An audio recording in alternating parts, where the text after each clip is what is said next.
If I had to stay indoors for 30 days, this is what I would do to keep my vitamin D levels high, and what I would do to simulate the effects of the sun the best that I can, because the sun gives us a lot more than just vitamin D. Remember to drop a comment down below for the algorithm. It helps get this video out to all the people that need to see it. And please, if you haven't already, hit that subscribe button. First thing I do is an obvious one, and I don't need to spend a ton of time on it, but it's obvious and it's important, is to increase my intake of vitamin D rich foods. Unfortunately, vitamin D foods don't really elevate our vitamin D level all that much. Most of what we're getting is from the sun. But I would eat things like fish, I'd eat eggs, and I'd actually eat mushrooms too. Even though mushrooms give you vitamin D2, the conversion isn't that bad. And if you're combining it with additional vitamin D rich foods, it's not too shabby. So I do like maybe some mushrooms in my eggs, and maybe I'd put some lox in my eggs. That'd be like a super high vitamin D meal. Okay, now the next thing that I would do is an interesting one that people don't think about. I would add kefir to my diet, and I would drink it 3 times per day. Why is that? Well, we don't realize that much of the vitamin D that we consume ends up getting just right through us, right? It doesn't really absorb well.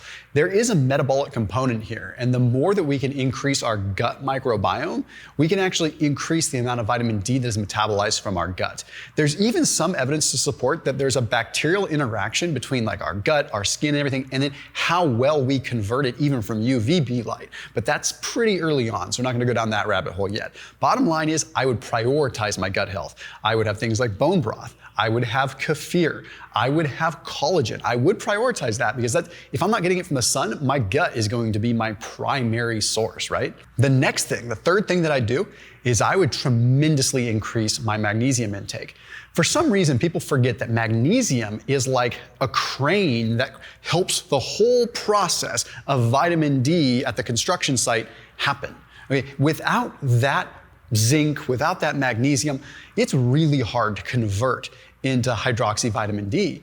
So I would up my magnesium. And you know what? I wouldn't even mind upping it to like 700 or 800 milligrams because I'm stuck indoors anyway, so if I have to go to the bathroom, it'll be right there. Magnesium sometimes runs right through you. But I would use something like a dimagnesium malate, which is more sustained release magnesium.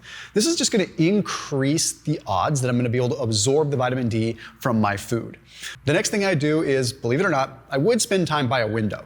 Spending time by a window actually does help you get vitamin D. It's not like being outside in full skin exposure, and it's not the same serotonergic effect, but it's better than nothing. I'd also use a UVB light. They make those now, where you can get legit vitamin D from a lamp. There's a brand called Mitolux who has an insanely cool one. It has 10 different forms of UVB programs, 10 different UVB programs in its light. So you can do different programs with different strength of UVB, so as you get adjusted to it. And it also has 3 what are called fireplace modes. So it has different wavelengths, some that have UVB, some that don't.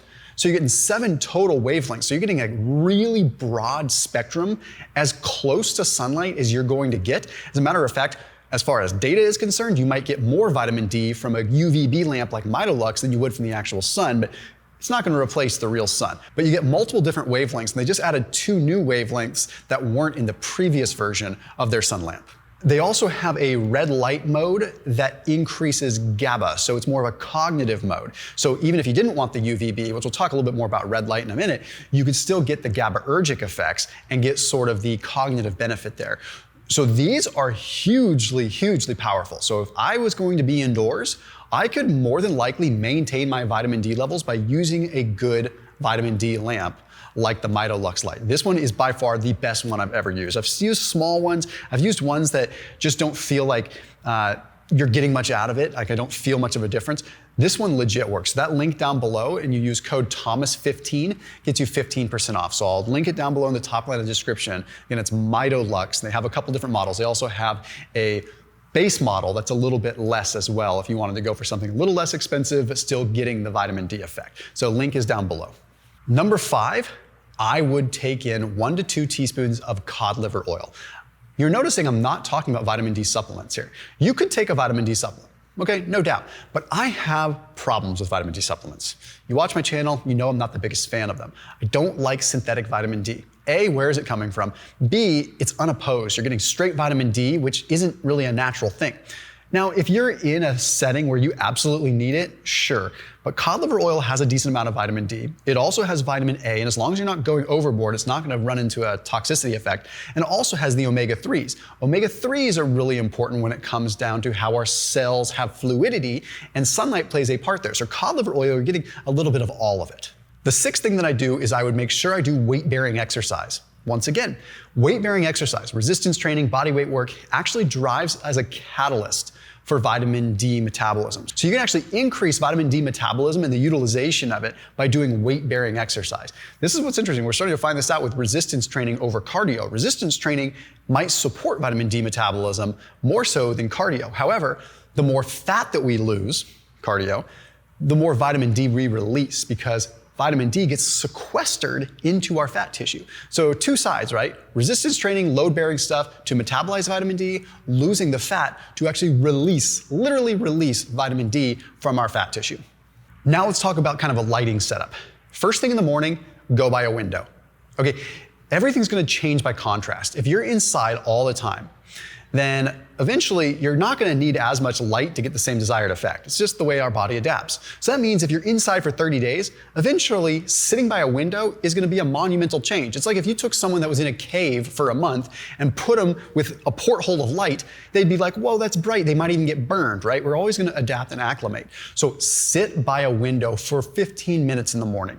Do it, trust me, it makes a big difference, even if it's cloudy out. The other thing that you want to do is in the morning, not right when you wake up, but in the morning, you do want a little bit of natural blue light. So you can use regular blue lamps, you can use regular blue lights, but don't like pound blue light from your screen into your face. That's a little bit different. Okay, so you want some blue light. Then as the day goes on, still in the morning, you can start getting some more red light, right? First thing in the morning, if you wanted to align with the timeline of the sunrise, you could get like 5 or 10 minutes of red light in your eyes. That same Mitolux lamp has a mode that you can turn off UVB and you can just get the regular health effects of the red light and the near infrared light in your eyes. Also, they have 30% more near infrared light than their previous model, which is cool because near infrared has different benefits. Anyway, I digress. You also want to dim the lights as the sun goes down. Okay, and if you wanted to add red light back in the evening, you can do so. And I would do it right around the time of sunset. Do your best, because you're not getting real sunlight, you want to artificially simulate those red lights with sunset and sundown as much as you could. The next one is doing contrast therapy. So there is actually an immunologic effect when you go out in the sun. Like you get immunological benefits, okay? But when it comes down to being stuck inside, not only do we lose vitamin D, but we also lose the other effects, right? So doing contrast therapy, hot bath, cold shower, things like that, what I would recommend is if you can, take a hot bath, simulating a sauna, and then take a cold shower. Do that contrast. That contrast can have an immune stimulating effect, which is gonna get you the best possible outcome considering you're not getting outdoors at all. Your immune system does take a hit when you're not outdoors. So if you do these kind of contrast therapy, you can negate that. No, it doesn't take much. All these things I'm talking about, they're actually not that much. And again, if your job is like, hey, I'm stuck inside, you best be doing things that you can to improve your vitamin D levels and mimic sun exposure. Trust me, it's probably the most important thing outside of exercise and proper diet. The next thing is there's actually sunlight-mimicking foods to a certain degree. Okay, if we eat foods that are rich in carotenoids, certain carotenoids, we can mimic some of the effects of sun. So for example, carrots, tomatoes, like these are gonna have carotenoids in them that are really good. But I would just recommend taking something like astaxanthin. Okay, astaxanthin is going to actually protect the skin. It has antioxidant effects that you would get from the sun. Okay, so astaxanthin is grown usually from like algae that the sun is hitting, right? So it photoreacts. So this antioxidant slash carotenoid photoreacts. So that means when you consume it, you get some of the photoreactivity that astaxanthin received from the sun. It's quite fascinating. Okay, so if you consume that, you get sort of the protective effect on the skin, might even help prevent a sunburn when you do go back out in the sun. Lycopene is another one, but more so on the cardiovascular side. The next thing is I would take tyrosine. Tyrosine is a precursor to dopamine. It's gonna help with DOPA, it's gonna help with L-DOPA and ultimately dopamine production. We don't realize that a lot of our dopamine hits come from the sun too. So if that's depressed, then how are we gonna get our dopamine? So I recommend occasionally dosing with uplifting music, but do it in ways that would align with when you would normally have like a little spike. Like, so in the morning, you might want to put on some upbeat music. Okay, this makes sense, and take tyrosine in the morning to help support the dopamine function. It sounds like too much to even think about, but the reality is if you're stuck indoors, it would help. Lastly is manipulating the utilization of 5-HTP, 5-hydroxytryptophan. I don't always recommend people take this, but if you're not getting a lot of sun, you're not getting the serotonergic effects. You're not getting those serotonin pulses that you want that can actually help you sleep and help you stay calm. You might find you get restless and anxious if you're not getting serotonin. It's the everything is copacetic, we're all good neurotransmitter. So 5-HTP is a precursor to that. I also recommend taking tryptophan if you really wanted to support it. Unfortunately, you may want to cycle on and off of 5-HTP. So what I would do this, I would do maybe 10 days at 50 milligrams, 10 days at 100, and 10 days at 150 milligrams for those 30-day periods. And then you'd want to come back off for a little while.